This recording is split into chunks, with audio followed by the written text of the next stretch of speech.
So I'm delighted to be joined here on Vitae Sports by South African batsman Pieter Malan. Pieter joins me ahead of a 50-over game that he has today. Pieter, just firstly, of course, you are a different side of the world to me. How are you doing this morning, or, of course, mid-morning with you? Yeah, no, doing all right. Like you say, just sort of getting ready for a 50-over game later today. So just had a chill breakfast and, yeah, just slowly getting ready for the game.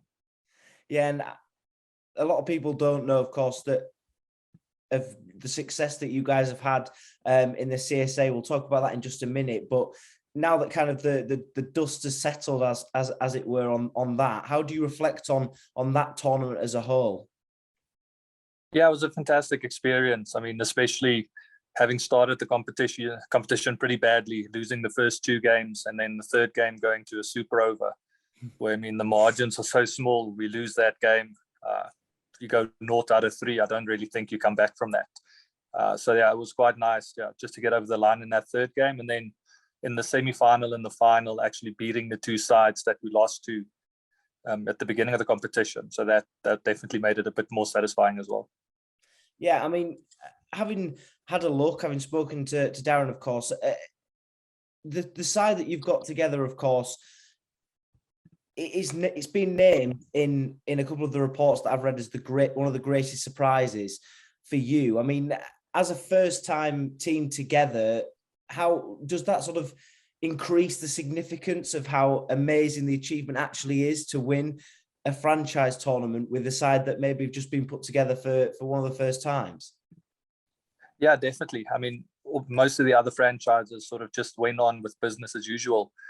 With the restructuring, where we had to put together a squad basically from people that weren't signed to the other franchises. So yeah, to put a squad together like that at short notice and play against all the other established teams, it's definitely it was very nice and quite tough to be able to achieve that. And of course, you taking on the captaincy as well, Peter. That must have been a really proud moment, I guess, for you to lead out a side in a franchise, and of course be the figurehead of that side.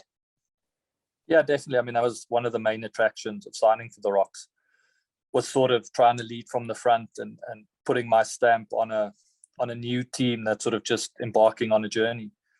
So that was definitely a big point for me to try and prove. And yeah, luckily we did that quite early on.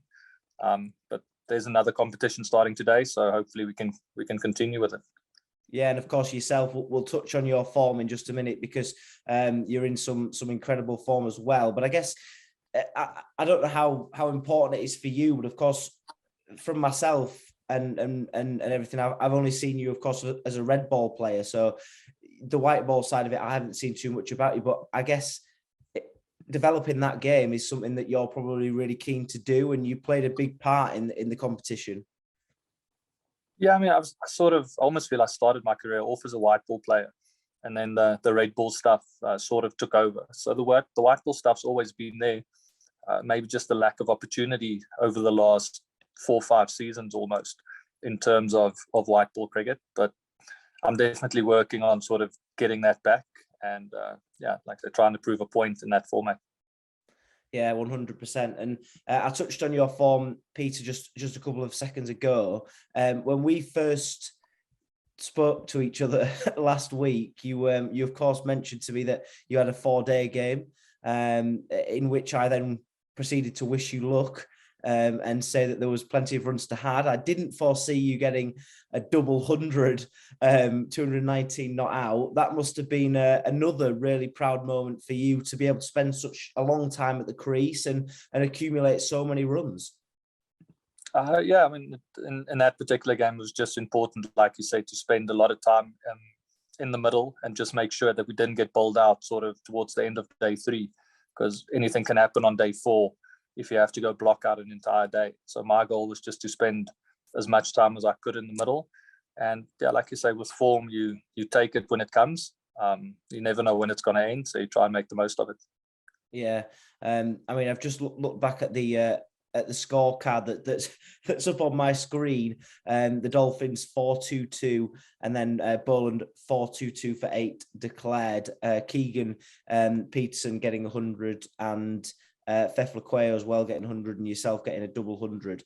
I mean, once again, you're there with your brother as well. That must be another a nice moment for you to be able to share the field with your brother. And of course, once you're celebrating that 100 and then the double 100, to see him on the balcony clapping and you know that connection between you and your brother.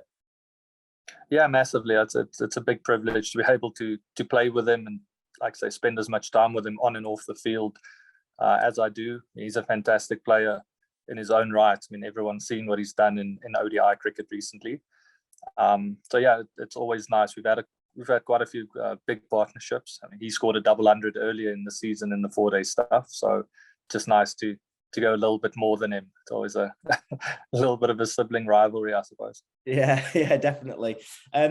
Just kind of looking ahead to, I guess, the future for you, Peter, and what your sort of hopes are in the future. You've had quite an incredible season with both red and white ball this season. What are sort of your main hopes going into sort of the next couple of months? Yes, I mean, first and foremost, my focus is on the Rocks. Like I say, we've got one more, the 50 over competition here in South Africa. So I mean, that's all my focus is there at the moment. And then, I mean, you never know if an opportunity arises in the UK over the off season. I'd definitely be keen for that. I mean, I really enjoyed my time in the UK last year with Warwickshire. But I mean, if the past couple of years have taught us anything, it's you can't really plan. You can plan ahead, but you've got no idea how it's really going to turn out. So you just got to take it as it comes. And of course, should an opportunity come, I guess any opportunity, will you jump at that opportunity, or does it kind of have to be the right fit for you? Yeah, I mean, I've got a young family at home, so it's definitely not just any opportunity. It's got to be an opportunity that fits me and sort of fits our family. Like I said, I was over without them for 3 months last season. It was quite tough. So it'll definitely have to be the right opportunity, and then we'll take it from there. And how did you find that short stint over in the UK? Because I know a lot of players some players just don't decide to come over, and then that's fair enough. But I guess for you, was that opportunity an eye opener for you as a batsman? Yeah, it was definitely something different. I mean, county cricket facing the Duke ball on some quite spicy wickets was definitely a bit of an eye opener. Like you say, it's a different technique and a different way of playing as opposed to South Africa. But I really enjoyed it. I mean, Warwickshire is a fantastic setup. Edgbaston's an unbelievable stadium to play in, and I really had a good time there. Yeah, 100%. Well, I'll let you get your preparations sorted soon, Peter, for the game that you've got coming up. Of course, the 50 over match. I mean, in terms of how would you reflect on sort of the season so far you've had as a whole? You're in some amazing form. The last couple of innings, 60 not out, 57, 71, 219. That's not a bad going, really. How do you sort of reflect on the season as a whole? Yeah, I mean, sort of, I'll give you the same answer I give my wife when she asked me how it went. Well, it could have gone worse, but it also could have gone better, I suppose. In the 4-day comp, I got a couple of 70s that should have been hundreds. So in that respect, it could have gone better. But then there's also, like, you take the good with the bad. But having a trophy so far in the season, definitely I'll take that and run with it. Yeah, and just finally, is that, with the Rocks in the CSA, is that something that you're now looking to do? Are you looking to continue the captaincy now for the next couple of seasons and hopefully return the success? Yeah, definitely. No, hopefully we've sort of got a long-term plan that we're building now. And yeah, hopefully we can take it forward. And actually, you're not always going to win the trophies, but you want to be competing in most competitions. Hopefully we can keep doing that. Yeah. And of course, as well, I did notice, of course, everyone knows that you'd have played for South Africa. Is the hope and the drive still there to continue operating potentially for the national side? Yeah, it's a couple of interesting words you use there. The hopes and maybe not really there, but the drive is.